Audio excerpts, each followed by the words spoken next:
Assalamualaikum warahmatullahi wabarakatuh. Perkenalkan, saya Merista Aulia dengan NIM 2024-08-1036. Oke, di video kali ini saya akan menjelaskan terkait perihal-perihal di bawah ini.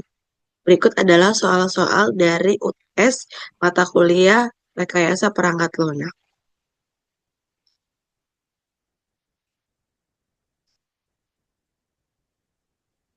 Oke, yang pertama, soal nomor 1, jelaskan perbedaan metode waterfall, sistem prototyping, dan agile development dari sisi tahapan, kapan dipakai, dan juga fleksibilitas. Yang pertama, adalah waterfall. Metode ini memiliki tahapan yang berurutan mulai dari analisis, desain, implementasi, testing, hingga maintenance. Lalu metode ini juga cocok dipakai kalau kebutuhan sistem sudah jelas dan tidak banyak berubah. Namun kekurangannya kalau ada kesalahan di tengah jalan, sulit untuk kembali ke tahap sebelumnya, jadi sifatnya itu cukup kaku.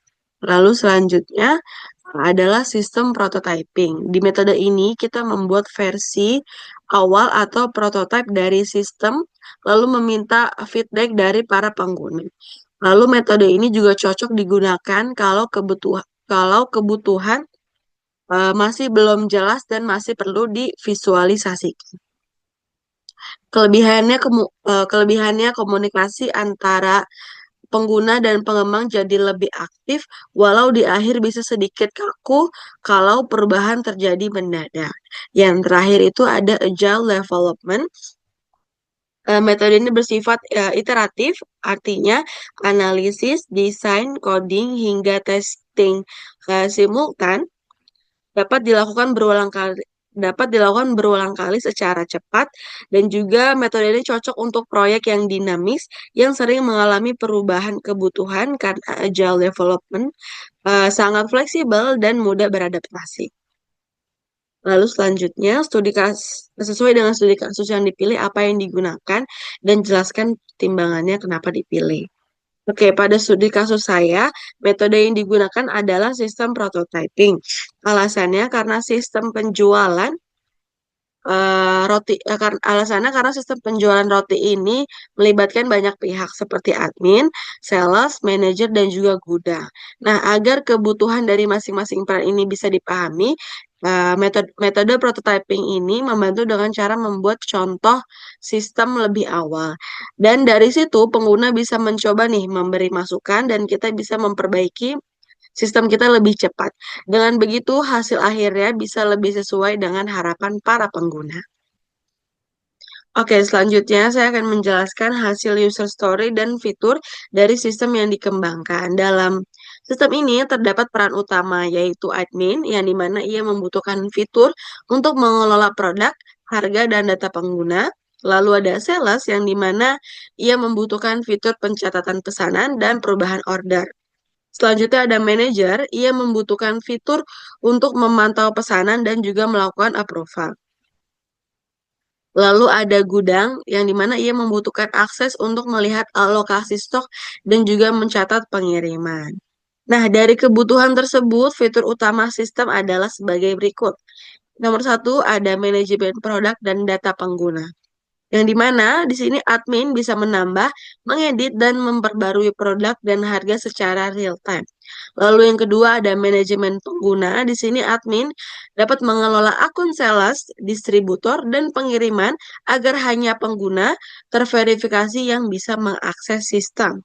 Yang ketiga ialah penjualan, yang dimana sales mencatat pesanan dari distributor atau customer, serta memungkinkan perubahan jumlah atau tanggal pengiriman. Selanjutnya ada approval pesanan. Di sini manajer melakukan verifikasi dan persetujuan pesanan sebelum diteruskan ke proses berikutnya. Yang kelima, pengecekan dan laporan stok. Di sini, para admin, sales, dan gudang dapat menampilkan ketersediaan stok untuk distributor sebelum membuat pesanan. Lalu yang terakhir adalah laporan penjualan dan juga monitoring. Di sini manajer bisa menampilkan laporan harian bulanan, dan tahunan dalam format PDF atau Excel, serta status pesanan secara real time. Nah, soal nomor 4, sesuai dengan studi kasus yang dipilih, jelaskan hasil use case diagram dan activity diagramnya, dan jelaskan prosesnya. Nah, bagian berikutnya adalah penjelasan use case. Aktor yang terlibat ada 4. Ya, pertama ada admin, sales, manager, dan juga gudang. Nah, use case utama itu meliputi satu, login pengguna yang dimana semua aktor harus login untuk autentikasi, lalu juga sistem memverifikasi kredensial. Nomor 2, ada sales order yang dimana sales itu menginput data penjualan, lalu dari manajer itu bisa mengapprove atau mereject pesanan. Lalu dari gudang bisa cek stok dan kirim barang, dan hasilnya bisa dan hasil akhirnya mengenerate invoice setelah pengiriman. Nomor 3, kelola distributor. Di sini sales mengelola data distributor melalui CRUD, lalu menyimpan perubahan ke database.